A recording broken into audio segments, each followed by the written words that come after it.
അപ്പോൾ ഇതാ നാളെ തിരുവോണമായല്ലേ. എല്ലാവർക്കും സദ്യയും കാര്യങ്ങളൊക്കെ തിരക്കായിരിക്കും. ഉത്രാടത്തിൻ്റെ പരിപാടികളെല്ലാം കഴിഞ്ഞ് കാണാം. അപ്പം നാളെ ഇനി നമുക്ക് സദ്യയിലൊപ്പം അടിപൊളി പ്രഥമൻ വേണ്ടേ. എല്ലാ പ്രാവശ്യവും നമ്മൾ അടപ്രഥമനും അതുപോലെ സേമിയ പായസവും പിന്നല്ലാതെ കടലപ്രഥമനും ഒക്കെയാണ് ട്രൈ ചെയ്യുന്നത് പൊതുവേ എല്ലാവരും. നമുക്ക് ഇപ്രാവശ്യം ഒരു വെറൈറ്റി പിടിച്ചാലോ.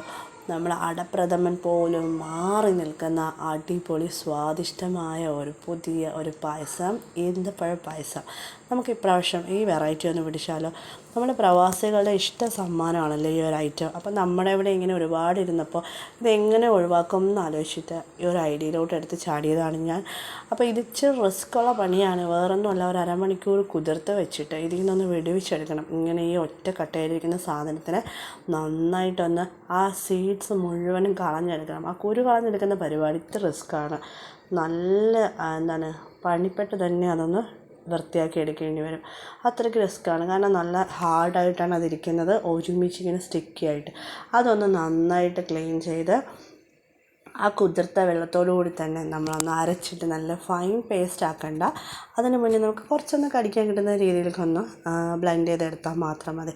ശേഷം നമുക്ക് പാൻ ചൂടാക്കി അതിൽ നെയ്യ് ചേർത്ത് കൊടുത്തിട്ട് തേങ്ങ കൊത്ത് നന്നായിട്ടൊന്ന് മൂപ്പിച്ചെടുക്കണം. ഒരുപാട് കരിഞ്ഞു പോകണ്ട, ചെറുതായിട്ടൊരു ബ്രൗൺ കളർ ആകുന്നത് വരെ ഒന്നെടുത്തിട്ട് അതിനൊപ്പം തന്നെ ഒരു സൈഡിലോട്ട് മാറ്റി കൊടുത്ത് ഞാനിങ്ങനെയാണ് എടുക്കുന്നത്. സെപ്പറേറ്റ് വേണമെങ്കിലും ചെയ്യാം കേട്ടോ.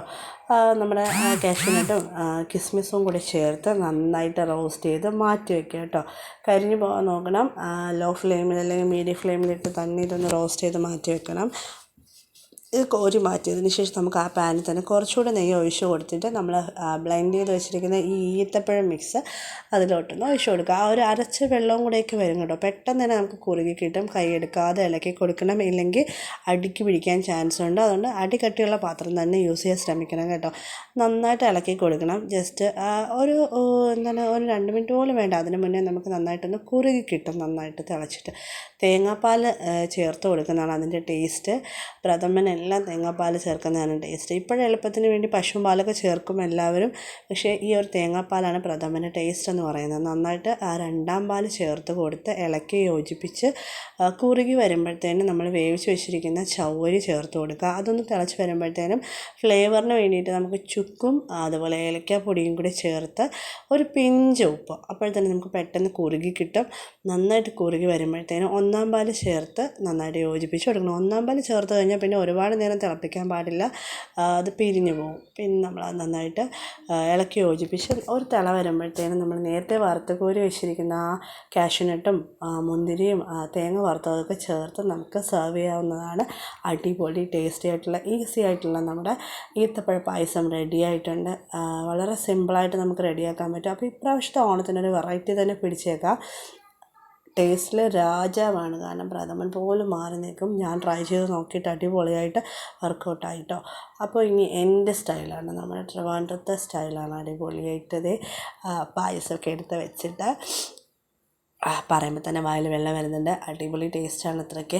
അപ്പോൾ കഴിക്കാൻ പോവാണ്. എൻ്റെ സ്റ്റൈലിൽ പപ്പടവും ഒരു പഴമൊക്കെ വെച്ച് കൊടുത്ത് നന്നായിട്ട് ചേർത്ത് കുഴച്ച് കഴിക്കണം. നല്ല ടേസ്റ്റാണ്. അപ്പോൾ എല്ലാവരും ട്രൈ ചെയ്ത് നോക്കണം. ഈ ഓണത്തിനൊരു വെറൈറ്റി തന്നെയാവാം. അടിപൊളിയായിട്ട് നമുക്ക് മറ്റ് പായസങ്ങൾ നമ്മൾ മാറ്റി നിർത്തുന്നതല്ല കേട്ടോ. ഒരു വെറൈറ്റി ആവുമല്ലോ എല്ലാ പ്രാവശ്യവും. അപ്പോൾ ഇപ്രാവശ്യത്തെ ഓണത്തിന് ഈ ഒരു വെറൈറ്റി എല്ലാവരും ട്രൈ ചെയ്ത് നോക്കണം കേട്ടോ. എന്നിട്ട് ഫീഡ്ബാക്കൊക്കെ അറിയിക്കുക. കമൻസായിട്ട് സബ്സ്ക്രൈബ് ചെയ്യുകയും ലൈക്ക് ചെയ്യുകയും ഷെയർ ചെയ്യുകയൊക്കെ ചെയ്യുക. നിങ്ങളുടെ സപ്പോർട്ട് നല്ലോണം വേണം. എന്നാൽ മാത്രമേ മുന്നോട്ട് പോകാൻ പറ്റുള്ളൂ.